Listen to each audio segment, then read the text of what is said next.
আলহামদুলিল্লাহ আমাদের গেস্ট আসবে, সেই জন্য আমরা সব কিছু টেবিলগুলো গুছিয়ে নিলাম। এই যে জামাই দেখতেছেন, জামাইয়ের হাতে টিস্যু, সব কিছু গুছিয়ে নেওয়ানোর পরে আমাদের গেস্টের জন্য আমরা অপেক্ষা করতেছি।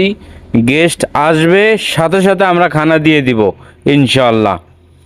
এই তোমরা এখানে কি করতেছো? এই যে আম্মু, কি অবস্থা তোমার? মা, শাড়িটা তো খুব সুন্দর করে পরছো মা। মাহি, তোমার কি সাফু? জুবাই তুই কোনায় বসে রয়েছে।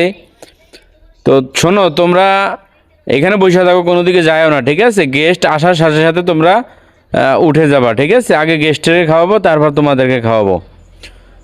দর্শক, বিয়েবাড়ি অনুষ্ঠানে আসলে এরকম এতই অবস্থা দেখেন। গেস্ট আসবে, সেই জন্য আমরা সব সাজিয়ে গুছিয়ে আমরা অপেক্ষা করতেছি। আমারও প্রচুর ঠান্ডা লেগে গেছে, শীতের দিন তো, সেই জন্য।